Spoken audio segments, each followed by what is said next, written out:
Hi guys, പുതിയ വീട്ടിലേക്ക് എല്ലാവർക്കും സ്വാഗതം. അപ്പോൾ നമ്മൾ ഇത്രയും ധൃതി വെച്ച് ഒരുങ്ങി എങ്ങോട്ടാണ് പോകുന്നറിയാമോ? നമ്മുടെ അടുത്ത അമ്പലത്തിലെ ഉത്സവമാണ്. ഘോഷയാത്ര കാണാൻ വേണ്ടി പോവാം. കുറേ തുണി തപ്പിയാണ് ലാസ്റ്റ് ചുരിദാറി വന്നത്. മിക്കവാറും ഇത് ഞാൻ ഊരും, കാരണം അതുപോലെ ചൂടാണ്. അത് ഒരുങ്ങാൻ മര്യാദയ്ക്ക് സമ്മതിക്കേണ്ട. എല്ലാവരും അപ്പുറം ഇപ്പുറം കിടന്ന് വിളിച്ച് എളുപ്പം ഇറങ്ങും, അങ്ങോട്ട് ഇറങ്ങി ഇങ്ങനെ ഇറങ്ങും, മറ്റേതിറങ്ങും മറിച്ചിറങ്ങുമെന്ന് പറഞ്ഞ് ഇങ്ങനെ വിളിച്ചുകൊണ്ടിരിക്കുക. ധൃതി വെച്ച് ഒരുങ്ങണം. എങ്ങനെയാണ് എന്തെങ്കിലും തേച്ച് കഴിഞ്ഞാൽ അപ്പോഴും ഒലിച്ചു. അതുപോലെ ചൂട് മുഖത്തുനിന്ന് വിയർപ്പിങ്ങനെ ഒലിച്ചുകൊണ്ടേയിരിക്കുക. ഞാൻ തുടയ്ക്കും പിന്നെയും വിയർക്കും, പിന്നെയും തുടയ്ക്കും പിന്നെയും വിയർക്കും. ഈ തന്നെ അവസ്ഥ. എന്തൊരു കാലാവസ്ഥയല്ലേ. അപ്പം ഞാൻ ഒരുങ്ങിയിട്ട് ബാക്കി കാണിക്കാമേ.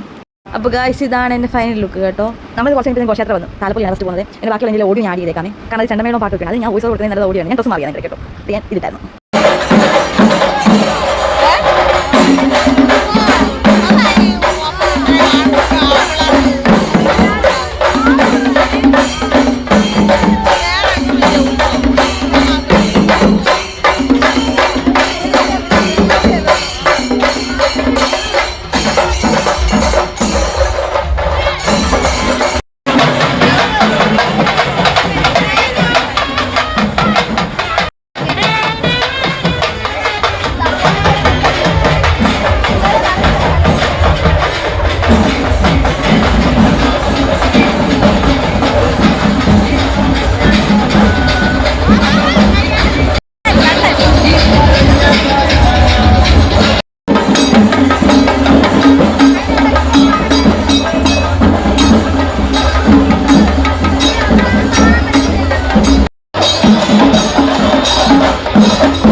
ഘോഷയാത്രയൊക്കെ പോയി കഴിഞ്ഞാൽ ഭയങ്കര തിരക്ക്. എന്ന് പറയുമ്പോൾ ഞാൻ ഇടയ്ക്കൂടെ നോക്കി ഒളിഞ്ഞ് നോക്കിയപ്പോൾ എന്താ നമ്മുടെ ഇനാജോജ് പുള്ളിക്കാരി വന്നിട്ടുണ്ടായിരുന്നു. അവിടെ പുള്ളിക്കാരി കാണാൻ ആൾക്കൂട്ടോടെ നമ്മൾ ഇടയ്ക്കൂടെ വീഡിയോ എടുത്തി. ഞാൻ ഇപ്പോൾ ശക്തി ആൾക്കാരുണ്ടായിരുന്നു. എന്ത് തിരക്കാണ്. നമ്മൾ നേരെ വീട്ടിൽ വന്നപ്പോൾ ഒരാൾ സീൽ കണ്ടു ഒരാൾ ഇറങ്ങി. പിന്നെ കുറച്ച് സീൽ കണ്ട് ഞാൻ ടി വി നിർത്തി കയറി പോകുന്നു. അപ്പോൾ ഇന്നത്തെ വീഡിയോ ഇത്ര ഉള്ളൂ. Bye, see U.